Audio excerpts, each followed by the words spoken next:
Hello, welcome to the online MCQs practice lecture series for NEET JEE GUJCAT.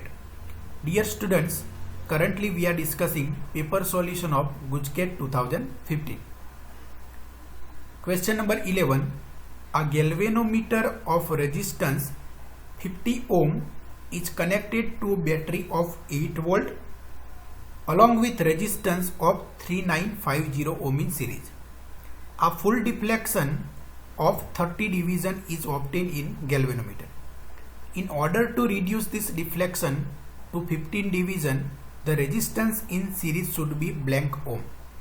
तो बच्चों यहाँ पे मेरे पास गैल्वेनोमीटर है, तो ये मैंने गैल्वेनोमीटर बना दिया यहाँ पे, और गैल्वेनोमीटर का जो इंटरनल रेजिस्टेंस है उसको मैं डिनोट करता हूँ Rg से, और इसकी वैल्यू कितनी है 50 ओम. तो ये Rg की वैल्यू हो गई 50 ओम. और ये गैल्वेनोमीटर को हमने किसके साथ कनेक्ट किया है? एक 8 वोल्ट की बैटरी के साथ. 8 वोल्ट की बैटरी के साथ, ये बैटरी हो गई 8 वोल्ट की, through resistance of 3950 ohm in series. मतलब यहाँ पे जो रजिस्टर हमने कनेक्ट किया है सीरीज में, उसकी वैल्यू कितनी है 3950 ओम. ओके. अब ये सिचुएशन में जब ऐसे सर्किट कनेक्शन ऐसे है, उस सिचुएशन में ये जो गैल्वेनोमीटर डिफ्लेक्शन दिखाता है वो कितना है 30 डिवीजन. कितना है 30 डिवीजन. अब ये डिफ्लेक्शन को मुझे कितना करना है 15 डिवीजन करना है, मतलब हाफ कर देना है. 15 डिवीजन करना है, तो यहाँ पे 3950 ओम का रेजिस्टेंस है, उसकी जगह पे कितने ओम का रेजिस्टेंस लगाना पड़ेगा वो हमें फाइंड करना है. तो बच्चों ये क्वेश्चन समझने के लिए एक चीज याद रखो कि गैल्वेनोमीटर का जो डिफ्लेक्शन होता है वो करंट के डायरेक्टली प्रोपोर्शनल होता है. मतलब जितना करंट ज्यादा होगा उतना डिफ्लेक्शन ज्यादा होगा. तो यहाँ पे 30 डिवीजन है, उसको हमें 15 डिवीजन करना है, मतलब डिफ्लेक्शन हाफ करना है. तो करंट जो फ्लो हो रहा है उसको भी क्या करना पड़ेगा, हाफ करना पड़ेगा. ओके. तो वो करंट को हाफ करने के लिए कितने ओम का रेजिस्टेंस लगाना है वो हमें फाइंड करना है. तो पहले क्या करेंगे, ये रेजिस्टेंस जब है उस सिचुएशन में कितना करंट फ्लो रहा है वो फाइंड करेंगे, और वो करंट के लिए कितना डिफ्लेक्शन मिलेगा 30 डिवीजन. अब हमें 30 डिवीजन से 15 करना है, मतलब ये करंट जो मिलेगा उसको हमें क्या करना है, हाफ करना है. और करंट को हाफ करने के लिए कितना रेजिस्टेंस लगाना है वो हम इजीली फाइंड कर सकते हैं. तो पहले तो जब 3950 ओम का रेजिस्टेंस है उस टाइम पे कितना करंट फ्लो रहा है वो फाइंड करते हैं. तो यहाँ पे इसके लिए क्या करेंगे, सिंपल है, रेजिस्टेंस है और वोल्टेज है, तो करंट फाइंड करने के लिए ओम्स लॉ लगाएंगे. That is Ig, the current flowing through the galvanometer, that is V over R Ohm's law. Resistance कितना है टोटल, ये दोनों सीरीज में है, that is 50 plus 3950. Okay. Voltage की वैल्यू कितनी है 8 वोल्ट है, ये 8 वोल्ट है, तो 8 डिवाइडेड बाय 50 प्लस 3950. तो इसको हम करेंगे तो हमें करंट मिलेगा बच्चों 0.002 एम्पियर. मतलब जब 0.002 एम्पियर करंट फ्लो रहा है उस टाइम डिफ्लेक्शन कितना मिल रहा है 30 डिवीजन. अगर मुझे इसको 15 डिवीजन करना है तो करंट को भी क्या करना पड़ेगा, मुझे हाफ करना पड़ेगा. तो करंट की वैल्यू कितनी चाहिए हमें 0.001 एम्पियर, हाफ ऑफ दिस 0.002. अगर ये सर्किट में करंट 0.001 एम्पियर हो जाएगा तो ये डिफ्लेक्शन 15 डिवीजन हो जाएगा. तो उसके लिए कितना रेजिस्टेंस लगाना है वो हमें फाइंड करना है. तो वेरी सिंपल, ये रेजिस्टेंस है उसको मैं बोल दूं R2 बोल दूं, सपोज R2 बोल दूं. तो ये R2 रेजिस्टेंस मुझे फाइंड करना है. ये रेजिस्टेंस 50 ओम का है. वोल्टेज की मतलब जो वोल्टेज लेवल है वो 8 वोल्ट है, और करंट कितना फ्लो होना चाहिए हमें 0.001 एम्पियर फ्लो करवाना है. तो मेरे पास करंट है, वोल्टेज है और रेजिस्टेंस की वैल्यू फाइंड करनी है. तो अगेन ओम्स लॉ अप्लाई करेंगे. तो ओम्स लॉ क्या होगा, Ig इज इक्वल टू क्या हो जाएगा V divided by 50 plus R2. 50 plus R2. V की वैल्यू कितनी है बेटा बच्चों, दैट इज 8 वोल्ट है. करंट की वैल्यू कितनी है 0.01 एम्पियर, 001 एम्पियर. तो R2 की वैल्यू में फाइंड करनी है. तो ये इक्वेशन को सॉल्व करेंगे R2 के लिए, तो हमें R2 की वैल्यू मिल जाएगी. अगर हम R2 के लिए ये इक्वेशन को सॉल्व करें तो R2 की वैल्यू मिलेगी 7950 ओम. 7950 ohm. So correct answer is option A, that is 7950 ohm. समझ में आ गया? Okay. Now next, question number 12. At a place on Earth, the vertical component of Earth's magnetic field is square root of 3 times, ये square root of 3 है, square root of 3 times its horizontal component. The angle of dip at this place is, तो यहाँ पे अर्थ के magnetic field का vertical component उसके horizontal component से √3 times है. अब अर्थ का जो वर्टिकल कंपोनेंट है मैग्नेटिक फील्ड का, उसको हम डिनोट करेंगे बीवी से. सो बीवी represents the vertical component of earth magnetic field. वो क्या है? हॉरिजॉन्टल कंपोनेंट को हम डिनोट करेंगे BH से. तो it is the √3 times BH. BV is equal to √3 times BH. ये रिलेशन हमें यहाँ पे दिया गया है.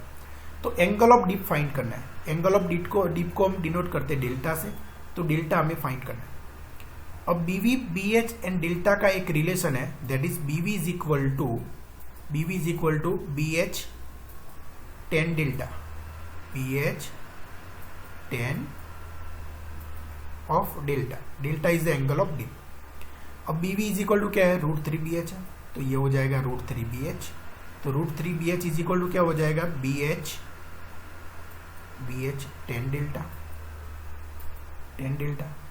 BH कैंसिल हो गया. तो tan delta is equal to क्या हो जाएगा? √3. तो डेल्टा इज इक्वल टू क्या हो जाएगा? Delta is equal to tan inverse √3. So ये हो जाएगा tan इनवर्स √3. tan इनवर्स √3 क्या होता है बच्चों? 60 डिग्री. तो डेल्टा की वैल्यू मिलेगी 60 degree. So correct answer is option B. Now next, which gate can be obtained by sorting both the input terminals of NOR gate? तो सपोज ये मेरा NOR गेट है, ये मेरा NOR गेट है, ये इसके दो इनपुट टर्मिनल है. ये दोनों को अगर मैं सॉर्ट कर दूं, मतलब दोनों को ज्वाइंट कर दूं, तो ये कौन सा गेट बन जाएगा वो हमें फाइंड करना है. तो इसके लिए हम क्या करेंगे? पहले NOR गेट का ट्रुथ टेबल बनाएंगे. तो NOR गेट के सपोज मान लो कि दो इनपुट है A एंड B. तो ये दोनों इनपुट हो गए A and B. Okay, Y is the output. तो ट्रुथ टेबल क्या बनेगा वो बना लेते हैं पहले. तो कितने इनपुट है? 2. तो कितने इनपुट कॉम्बिनेशन पॉसिबल है? 4. 0 0 0 1 1 0 एंड 1 1. अब NOR गेट में जब दोनों इनपुट 0 होता है तो आउटपुट क्या मिलेगा? 1. 0 1 होता है तो 0 मिलेगा. 1 0 होगा तो भी 0 मिलेगा. 1 1 होगा तो भी 0 मिलेगा. अब बच्चों यहाँ पे क्या किया मैंने? दोनों इनपुट को हमें सॉर्ट करना है. सॉर्ट करना है मतलब दोनों इनपुट पे सेम लॉजिक लेवल अप्लाई करना है. मतलब यहाँ पे मैं 0 अप्लाई करूँ तो दोनों इनपुट पे क्या जाएगा? 0 0 जाएगा. दोनों इनपुट पे क्या जाएगा? 0 0. तो जब 0 0 इनपुट होगा NOR गेट में तो आउटपुट क्या मिलेगा मुझे? 1. आउटपुट क्या मिलेगा? 1. तो 0 अप्लाई किया तो आउटपुट क्या मिला मुझे? 1. 0 के लिए आउटपुट 1 मिला. अब मैं यहाँ पे 1 अप्लाई करता हूँ 0 की जगह पे, तो दोनों इनपुट पे क्या जाएगा? 1 1 जाएगा. तो अगर 1 1 गया तो 1 1 के लिए NOR गेट का आउटपुट क्या मिलता है? 0. तो 1 अगर मैं अप्लाई करूँ तो आउटपुट क्या मिलता है? 0. ओके, मतलब यहाँ पे ये दोनों कंडीशन ही पॉसिबल है. ये तो पॉसिबल ही नहीं ये दोनों. तो क्यों? बिकॉज ये तो अलग अलग इनपुट है. लेकिन यहाँ पे अलग अलग इनपुट नहीं अप्लाई करना है, हमें क्या करना है? दोनों को सॉर्ट करना है, मतलब सेम इनपुट अप्लाई करना है. तो यहाँ पे सेम इनपुट अप्लाई किया तो जब 0 अप्लाई किया तो मुझे 1 मिला. 1 अप्लाई किया तो 0 मिला. तो बच्चों ये क्या दिखा रहा है? This is the inverter. This operation of inverter. Inverter मतलब नॉट गेट. ये किसका ट्रुथ टेबल है? नॉट गेट का. नॉट गेट में हम 1 अप्लाई करते तो 0 मिलता है, 0 अप्लाई करते तो 1 मिलता है. सो correct answer is B, that is not gate. एक दूसरी चीज याद रखो कि NAND गेट में भी अगर मैं दोनों इनपुट को सॉर्ट करूंगा तो वो कौन सा ऑपरेशन देगा? वो कौन सा गेट बन जाएगा? Not gate. तो याद रखना है ये NOR gate and NAND gate दोनों में अगर मैं दोनों इनपुट को सॉर्ट करूंगा तो वो कौन सा गेट बन जाएगा? Not gate. इतनी चीज याद रख लो. Next question number 14. An optical fibre can offer bandwidth of 100 GHz. So option is B. Optical fibre कितनी बैंडविड्थ ऑफर करता है? 100 GHz. Next question number 15. 27 identical drops of mercury are charged simultaneously with the same potential of 10 volt. Assuming the drop to be spherical, if all charge drops are made to combine to form one large drop, then its potential will be blank volt. तो बच्चों मेरे पास 27 small drop है mercury के, वो spherical है। ये सब कैसे है? ये सब स्पेरिकल है, ऐसे 27 है। उसको कंबाइन करके हमने एक बड़ा स्पीयर बना दिया। तो ये बड़े स्पीयर का पोटेंशियल कितना होगा वो मुझे फाइंड करना है। तो बड़े स्पीयर के पोटेंशियल को मैं बोल दूं सपोज ये V2 है, तो V2 की वैल्यू कितनी होगी वो हमें फाइंड करना है। तो बच्चों यहाँ पे पहले ऐसा एज्यूम करते हैं कि ये जो स्मॉल स्पीयर है, ओके, इसकी रेडियस है स्मॉल आर, और ये जो 27 स्मॉल स्पीयर हम कंबाइन करके जो बड़ा स्पीयर बनता है उसकी रेडियस है कैपिटल आर। अब ये स्मॉल स्पीयर जो 27 स्पीयर हमने कंबाइन किए उसका वॉल्यूम और ये बड़े स्पीयर का वॉल्यूम दोनों सेम होंगे। तो the volume of spheres that is sphere के वॉल्यूम का फॉर्मूला क्या है? 4/3 पाई आर क्यूब। तो ये छोटा सा जो स्पीयर है स्मॉल स्पीयर, उसका वॉल्यूम कितना होगा? 4/3 पाई आर क्यूब। और ऐसे कितने? 27। और वो वॉल्यूम किसके बराबर हो जाएगा? बड़े स्पीयर के वॉल्यूम के बराबर। बड़े स्पीयर का रेडियस कितना है? आर। तो उसका स्पीयर का मतलब उसका वॉल्यूम कितना हो जाएगा? 4/3 पाई आर क्यूब। तो इससे हमें क्या रिलेशन मिलेगा? Capital R is equal to 3R small R. Okay, इतना हो गया। अब बच्चों क्या है कि ये जो छोटा स्पीयर है स्मॉल स्पीयर, ओके, मर्क्यूरी का स्पीयर है, उस पे जो चार्ज है वो हम फाइंड करते हैं और उसके चार्ज को मैं डिनोट करता हूं कैपिटल क्यू से। ये जो छोटा स्पीयर है स्मॉल स्पीयर, उसके चार्ज कितना है? Capital Q. अब कैपिटल क्यू कितना मिलेगा?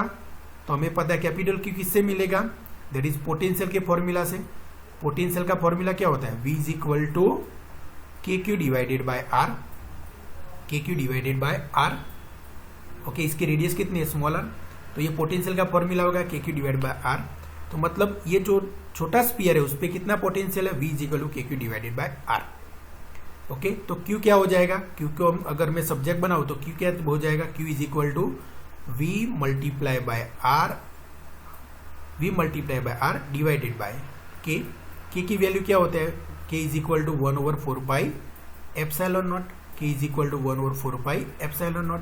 तो ये हो जाएगा Q is equal to V1 into R into 4 pi epsilon nought. Suppose मान लो कि इस पे जो पोटेंशियल है स्मॉल स्पीयर पे वो V1 है, चलो V1 मान लेते हैं। तो ये हो जाएगा Q is equal to V1 into R into 4 pi epsilon not. अब ऐसे कितने स्पीयर है? 27। तो 27 टोटल जो स्पीयर मतलब स्पीयर्स है उसका टोटल चार्ज कितना हो जाएगा? तो ये चार्ज को 27 से मल्टीप्लाई कर दूं तो टोटल चार्ज मिल जाएगा 27 स्पीयर का। तो 27 स्पीयर का टोटल चार्ज कितना हो जाएगा? उसको हम Q2 से डिनोट करें तो Q2 इज इक्वल टू क्या हो जाएगा? Q को मैं 27 से मल्टीप्लाई कर दूं तो 27 मल्टीप्लाई V1 की वैल्यू कितनी है? 10 वोल्ट। तो 10 multiply by R multiply by 4 pi epsilon not. मतलब ये 27 स्पीयर है, उस पर टोटल चार्ज कितना है? QT। अब ये 27 स्पीयर को हम कंबाइन करके एक बड़ा स्पीयर बनाते हैं। तो बड़े स्पीयर का चार्ज भी कितना होगा? QT के बराबर। तो बड़ा स्पीयर जो है उसका जो चार्ज होगा वो QT के बराबर होगा। तो बड़े स्पीयर पे जो चार्ज है उसको मैं सपोज मान लो QB बोल लिया, हम QB से डिनोट करें तो QB इज इक्वल टू क्या हो जाएगा? QT। टोटल चार्ज तो सेम रहेगा, QB is equal to QT। अब QT तो हमें पता है, अब QB क्या होगा? ये फॉर्मूला से QB इज इक्वल टू क्या हो जाएगा? ये हमने पोटेंशियल कितना एज्यूम किया है बड़े स्पीयर पे? V2। तो ये V1 की जगह पे V2 आएगा। और रेडियस कितनी है उसकी? Capital R। तो V2 into capital R into 4 pi epsilon not. तो QB is equal to V2 capital R into 4 pi epsilon not. अब QB की वैल्यू हमें पता है, QT की वैल्यू पता है, तो दोनों को इक्वेट कर दो। QT is equal to QB। तो ये हो जाएगा 270 multiply by R multiply by 4 pi epsilon naught is equal to V2R multiply 4 pi epsilon naught. 4 pi epsilon naught cancel. अब R की जगह पे हम क्या लिख सकते हैं? 3R लिख सकते हैं। तो R की जगह पे लिख दो 3R। तो ये हो जाएगा 3R। RR भी कैंसिल हो जाएगा। ओके, ये RR कैंसिल हो जाएगा। तो V2 इज इक्वल टू क्या मिलेगा, ये 3 को इस साइड ले लो तो V2 की वैल्यू मिल जाएगी 90 वोल्ट, 90 वोल्ट। तो बड़ा स्पीयर जो है 20 स्पीयर्स को हमने कंबाइन करके जो बड़ा स्पीयर बना है उस पर पोटेंशियल कितना मिलेगा, 90 volt. So correct answer is option B, that is 90 volt. So आज के लेक्चर के लिए इतना ही, let's stop here. I hope कि आज हमने जितने भी क्वेश्चन डिस्कस किए आपको समझ में आ गया होगा। Let's stop here, we will discuss other questions of this GUJCAT 2015 in our next video lecture. Thank you very much.